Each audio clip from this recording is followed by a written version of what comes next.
Bonjour, c'est Lex pour Animare. Alors aujourd'hui, je te parle du rôle de DACM. Donc DACM, c'est directeur ou directrice d'accueil collectif de mineurs. Donc la première chose à savoir, c'est qu'un DACM, un directeur ou une directrice, est responsable légal, civil, moral et administratif du séjour qu'il ou elle va diriger.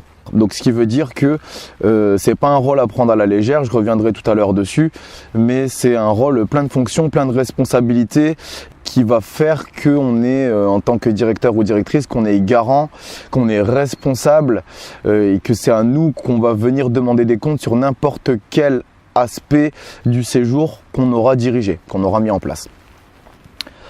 Donc ça, c'est la première chose. La seconde chose, c'est qu'un directeur ou une directrice, normalement, est garant de la mise en place d'objectifs pédagogiques apportés au public pendant le séjour. Donc qu'est-ce que ça veut dire? Je fais un petit rappel vite fait. Donc un projet éducatif, c'est un projet qui est édité par l'organisme organisateur de séjour. Et donc c'est un projet qui va être commun à tous ces centres ou toutes ces colos, bref tous les séjours qu'il va y avoir au sein de l'organisme. Et maintenant, un projet pédagogique, c'est ce que les directeurs et directrices sont censés mettre en place, du moins en être garants. Donc c'est-à-dire qu'ils peuvent demander de l'aide aux animes, aux adjoints, aux assistants sanitaires, voire même aux jeunes pour participer à la rédaction. Mais en attendant, la rédaction de ce projet pédagogique doit être éditée avant le séjour et donc doit être validée aussi par l'organisme. Un projet pédagogique, en gros, ça sert à dire, bon bah voilà, avec les jeunes ou avec le public, sur ce séjour, on va essayer de mettre ça en place et on va se donner les moyens, donc tel moyen de le mettre en place, et ensuite on va se donner des moyens d'évaluer. Donc j'évalue avec ça pour voir si j'ai réussi à mettre en place ou pas les moyens découlés des objectifs pédagogiques. Objectifs pédagogiques qui, eux, doivent forcément correspondre à des objectifs éducatifs. Ce que je veux dire par là, c'est que c'est le directeur ou la directrice qui est garant de la mise en place de ce projet pédagogique qu'il réalise seul ou avec d'autres personnes. Et c'est aussi le directeur et la directrice qui est garant de la mise en place de ce projet pédagogique une fois appliqué sur le terrain. Et donc ensuite, derrière, il va y avoir 3 grosses facettes du métier de directeur ou de directrice qui vont se poser à toi une fois que ce contexte-là est posé. La première chose, c'est que en tant que directeur ou directrice, tu vas devoir être garant, donc comme je le disais juste avant, que les objectifs soient mis en place pour les jeunes. Donc les objectifs pédagogiques. Donc c'est en gros, tu vas être garant d'un système, d'une organisation tous les jours à mettre en œuvre pour que les jeunes vivent leurs vacances dans le cadre que tu leur as posé en tant que directeur ou en tant que directrice. Donc par exemple, tu vas devoir être garant du rythme des journées, tu vas devoir être garant des activités qui vont être mises en place pour les jeunes ou alors par les jeunes. Tu vas devoir être garant que la vie collective se passe bien. Tu vas devoir être garant aussi que la vie quotidienne se passe du mieux possible. Donc en gros, un directeur ou une directrice doit toujours avoir ce regard sur ce qui va se passer auprès des jeunes. Pourquoi? Parce que en dernière instance, c'est toi en tant que directeur ou en tant que directrice qui va être responsable de ce qui va se passer pour eux pendant le séjour, que ce soit positif ou négatif. Donc ça, c'est arriver à faire en sorte que les jeunes vivent le séjour comme il était à peu près décrit ou prévu dans le projet pédagogique. Ensuite, évidemment, il va y avoir une deuxième partie parce que ton public n'est pas laissé à l'abandon, il est donc encadré par des animes et donc du coup, ton rôle de directeur, quelque part, c'est de gérer cette équipe d'adultes pour qu'ils arrivent eux aussi à mettre en place les objectifs pédagogiques à travers les moyens que tu leur auras donnés ou que tu leur auras permis au sein du projet pédagogique. Mais donc, ce qui veut dire que un directeur doit être vraiment un soutien, un relais et en même temps un garant de ce qui va se passer au sein de son équipe d'adultes. Donc ce qui veut dire que pour un directeur ou une directrice, faut une grosse partie management quand même. Pourquoi? Parce que non seulement il faut faire tendre les gens vers un objectif pour que eux fassent tendre un public vers un objectif, et en plus de ça, il se peut que ce soit pas tout beau tout rose à un moment ou à l'autre et qu'il y ait des conflits chez les adultes comme chez les jeunes d'ailleurs. Mais donc a fortiori, s'il y a conflit chez les jeunes et que les animes n'arrivent pas à gérer, du coup ça va être à toi la direction de gérer ça. Maintenant, s'il y a conflit chez les adultes, c'est pas aux jeunes de gérer ça. Donc à un moment, s'il y a des conflits dans ton équipe, c'est à toi de reprendre les choses en main et de faire en sorte que les conflits s'apaisent à minima, parce que on peut pas tous aller dans le même sens si on est tous à couteau tiré ou à se prendre la tête pour des bêtises ou pas.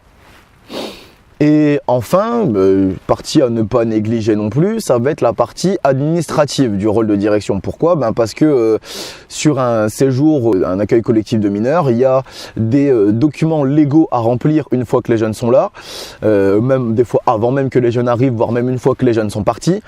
Ensuite, il y a des documents administratifs internes à la structure. Donc là, ça peut être un retour rétro ou antéactif de planning, d'activités qui vont être mises en place. En gros, c'est en général c'est des papiers de renseignement ou d'information, de transmission d'infos, de vérification de transmission d'infos à distiller tout au long du séjour, que ça aille dans un sens, donc c'est-à-dire de l'organisme vers le séjour ou du séjour vers l'organisme. Il y a tout ce côté-là, et aussi il va y avoir donc tout ce qui va tourner autour de la comptabilité, un petit peu les droits à l'image, enfin tout ça. Je reviendrai plus tard sur d'autres vidéos en détail là-dessus.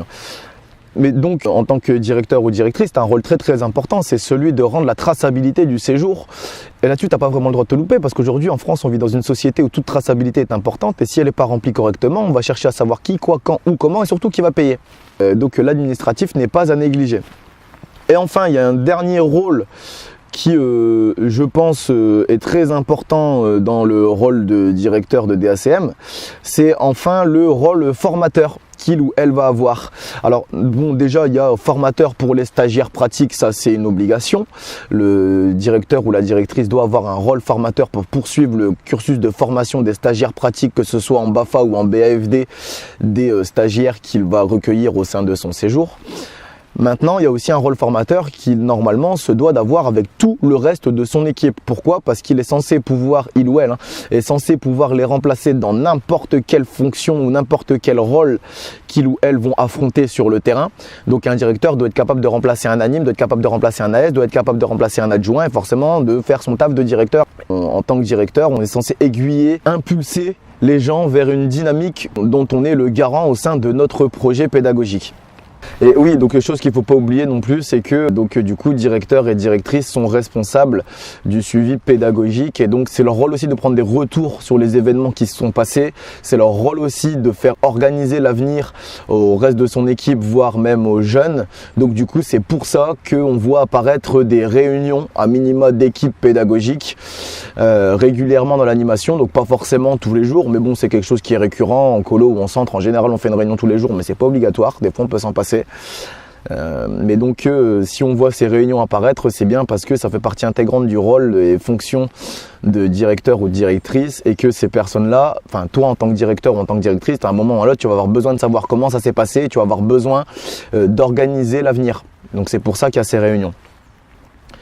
Et donc je conclurai là-dessus en disant que du coup le rôle de DACM est un vrai métier à temps complet au sein de l'animation.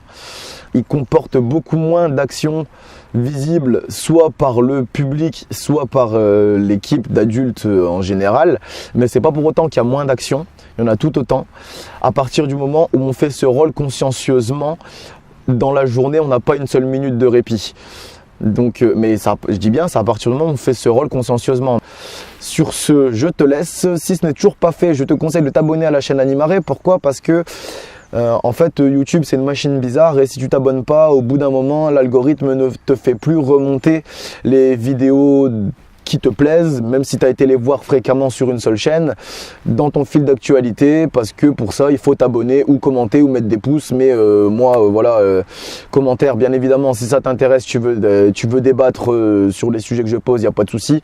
Les pouces bleus, ça m'intéresse pas du tout. Par contre, si toi, ça t'intéresse de rien rater sur ce que je vais dire sur la chaîne, à ce moment-là, je te conseille de t'abonner.